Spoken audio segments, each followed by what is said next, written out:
Құрметті достар, Бахетолла мырза, менде мынандай бір көңілімде не жүрді, сұрақ. Мысалға әулие әмбиелеріміз бар бұрынғы. Ата-бабаларымыз, Арыстанбап бабамыз, Ессаби бабамыз, Пірпекет атамыз дегендей. Арға бармай-ақ мына Мәшкүр Жүсіп бабамыздың өмірден озбай тұрып, өзінің өтетін уақытын алдын ала мазар салдырып, алдын ала өзіне ас бергізіп, 73-ке дейін өл десеңдер де өлмеймін, 73-тен кейін қал десеңдер де қалмаймын деп 73 жасында өмірден озған дегені бар. Сол кісілер енді әулиелік дәрежеге жеткен ғой. Сол исламда Құран бойынша жетті ме екен? Жоқ. Ол кісілер де сол Інжілді, Тауратты білді ме екен? Соны қалай деп ойлаймын да. Ол кісілер сонда әулиелік дәрежеге қалай жеткен деп, жан мен рухтың қосылатын ол кісілер білмеді ме сонда? Ол кісілер олсыз да жеткен ба сондай әулиелік қасиетке деген ойда? Ассалаумағалейкум, құрметті достар. Уәлихан бауырым, қалың қалай? Еш бала шағалы аман ба? Келін мына қадын тобына қашан қосылады? Сұрағың өте орынды. Бұл енді біріншіден бұл Алла қалаған құлына береді дейді ғой. Жалпы алғанда мына жаңа туған сәбилер, олар сразу 8 күннен кейін өзіне автоматически алған атты. Бірақ кейінде біртіндеп жаңағындай ажылай бастайды. Ал бірақ кәдір де бар біздің ортамызда. Сол өзінің ішкі дүниесінде аруаққа шалған жүргендер. Олар өздері де білмейді көбісі. Неге орысша білмейді, жаңағы кімдерді білмеген. Жалпы алғанда мыналағы атақты суфилер бар ғой. Руми, андайдағы не жазып жүрген. Солардың өздері білмеген да. Бірақ жүректің бұны періштелер де білмеген. Алла айтады ғой. Не сендердің білмегендеріңді білем деп. Сіңдір ма? Сондағы бұл жасырын. Бұның өзінің ашылатын уақыты, мені қазір осы уақыт, қазір ашылатын уақыты. Бұған шейін бұл таза жасырында, оны білген бір-ақ адам болған, ол Иса пайғамбар. Бірақ Иса пайғамбар барлық білімін астарлап, жасырып кеткенде, ол да өзінің келер уақытында ашылу керек. Жалпы алғанда, как учебный курс ретінде Алла тағала көп құпиялары бар да, оны сразу ашпайды, мысалы үшін. 10-ші класс бітіретін балаға ашылатын сабақтар бар. Онан кейін институтта жүрген балаларға ашылатын сабақтар бар. Вот так, жаңағы адам баласының өзі мына әртүрлі діндердің, нелердің саты-сатымен өтуінің барлығы де соған байланысты бұл курс совершенства человечества. Ендігі уақытта ақыр заманның кезінде уже адамға осы құпияны ашатын уақыт келіп тұрды. Өйткені айтады ғой, мысалы үшін, Бахетулла ол жер бетіндегі Алланың сақтап қойған ең соңғы жаңағындай несі да? Сия, адам баратын сия. Ол жаңағы сол сиді, жаңағы сол Бахетулланың қол арқылы, жаңағы Бахетулланың жаңағындай соңынан ергендердің арқылы. Біз, то есть, Алла және елші, және оған ергендер жеңеміз деп маған келіп отырған әмірдің өзі солдан тұрсын. Бұл жерде Алла, және Бахетулла, және оның соңынан ергендер. Олардың ішіндегі ең алғашқы болған сендер, мысалы үшін. Түсіндір ма? Ендігі жерде бұл жаңағы құпия болғандықтан сыры кәдір, мысалы үшін, анық ашылып отыр. Сондықтан да бұны ешкім түсіне алмайды да, ешкім түсіне алмай жатқандығына сондықтан. Жалпы алғанда әркімнің өз координаты, өз несі бар да, уровень. Мысалы үшін, елшілер мен пайғамбарлар, олар жоғарыдан ең жоғарыдан алсақ, ақиқат Алладан алады да. Сондықтандағы олардың уровеніне басқа адамдарға берілмейді ол. Біз айтады ғой, біз сендерге құпияны ашпаймыз, бірақ іштерінен таңдап елші береміз дейді да. Одан кейін, онан төмен уровень бар, мысалы үшін жаңағындай. Шахи, төмендеуге де болмайды олар, сонымен тең уровендеуге де болады. Олар жаңағы шахидтер. Әулиелер, тағымдар. Бұлар бір уровеньда. Одан кейін жаңағы мысалы үшін әруақ руханият әлемінде таңдайтындар сол үшін ата жолдықтар жаңағы аққу сұңқарларда бұларды жаңағындай докторға айтады ғой, мен Раббымнан алып жатырмын деп. Жоқ, бұлар тікелей жаңағы киелі жетелі әруақтардың жетегінде жүрген информацияда. Сондағы ата жолдықтар бұлар әруақтарменен өргене. Әруақтардан таңдалып алынады аққу сұңқарлар, әруақтардан не келеді. Оларға періште де, пайғамбарлар да, тем более Алла Тағала ата жолына ашылмайды. Değil Потому что жаңағы бұл тікелей әруақтармен жер бетіндегі таңдау адамдардың арасына қарым-қатынаста. Сол секілді мысалы үшін жаңағы Алланың елшілеріне жіберген нелерді мысалы үшін әруақтар да білмейді да мысалы үшін. Қазіргі уақытта мен сіздерге айтайын, мысалы үшін маған ешкім бата шығара алмайды. Өйткені жаңағы мендегі информацияны жақсы рух та жаман рух та білмегені жақсы да.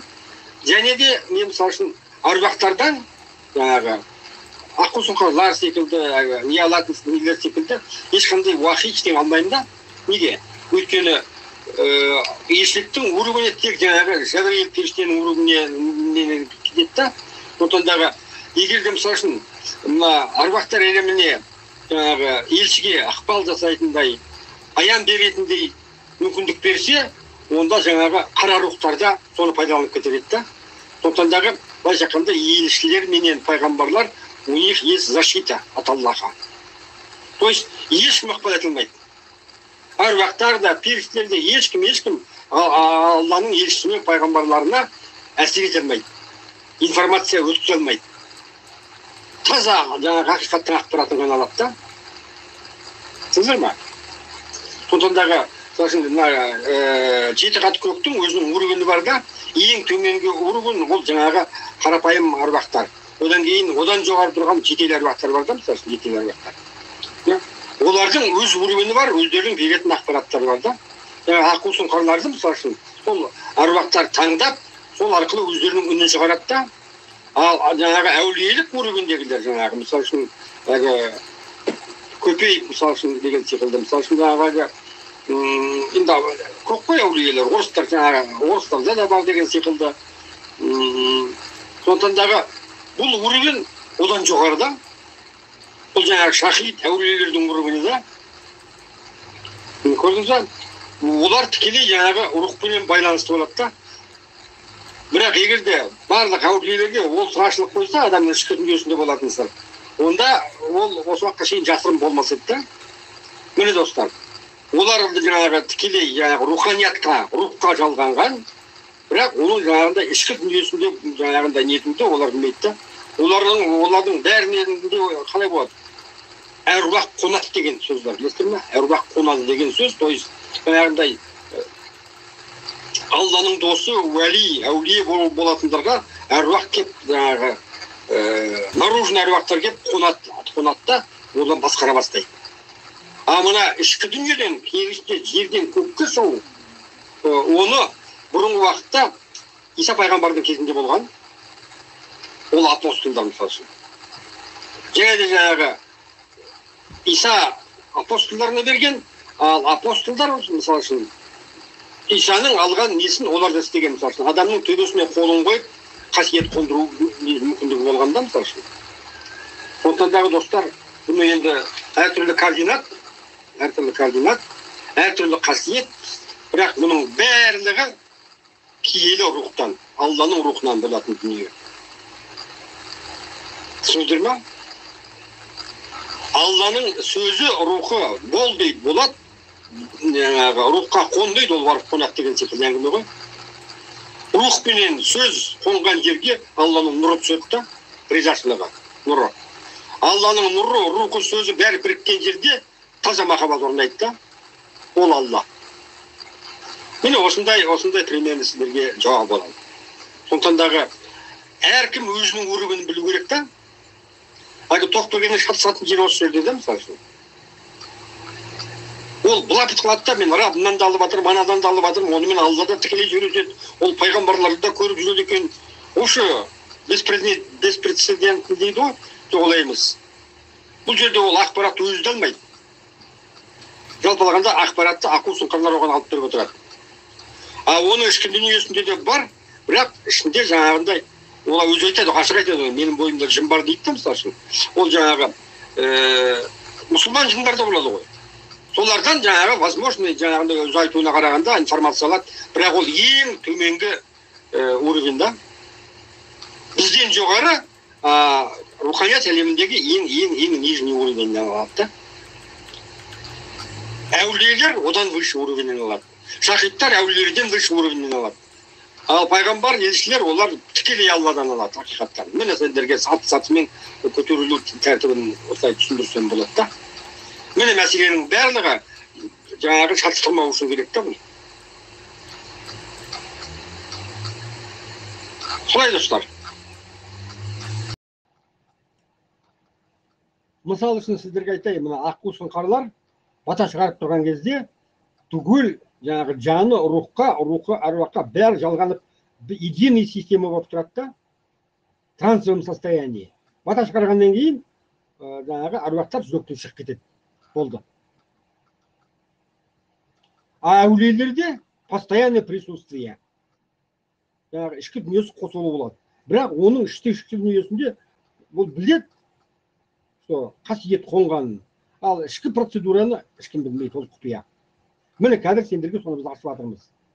Осы уақытқа шейін жанның су екенін ешкім білмеген да, мысалы үшін. Әлі де білмейді. Жаңағы мысалы үшін тоқ берген кейбір информацияларды енді ол интернеттен іздейді. Жаңағы Тесланың несін оқып жатыр қазір. Жаңағы менің айтқан сөздерімді олар постоянно қадағалап отыр.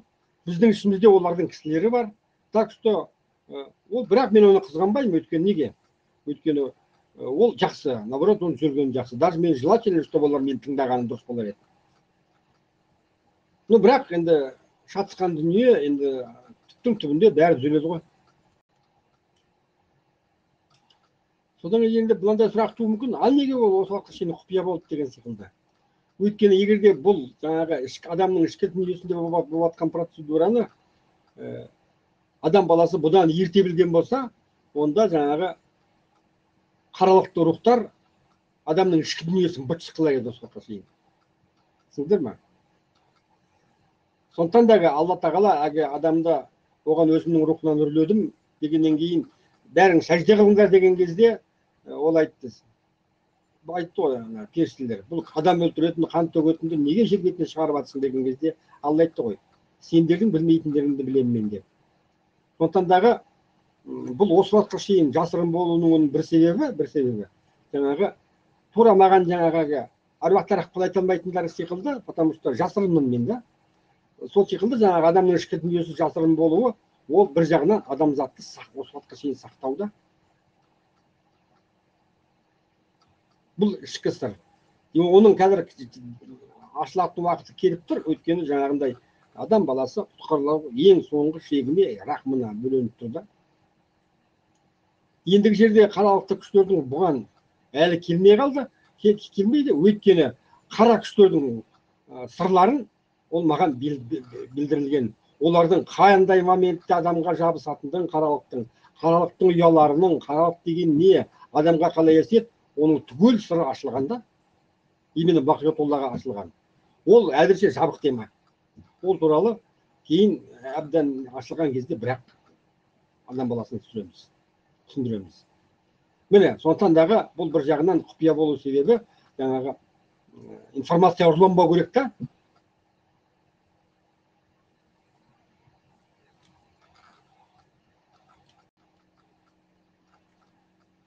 Мына заман ақырдың соңында Іблиске берілген уақыт аяқталып қалды. Енді неге сыр ашылады? Өйткені бұдан әрі біз жеңеміз, қара күштер соғып жойылады, біздер жаңағы басқа әлемге көшеміз. То есть, былайша айтқанда Алланың кемеңгерлігімен қара күштер қапыда қалып отырды. Оларға берілген уақыт аяқталды. Енді тақуалар жеңеді. Және жаңағы Алланың берген көмегін, Бақиятоллаға берген ілімін, құпияны қолданып барып жеңеміз біз. То есть Аллаға жалғануменен, рухқа жалғануменен. Одан әрі адамзаттың құтқарылу процесі толық аяқталады.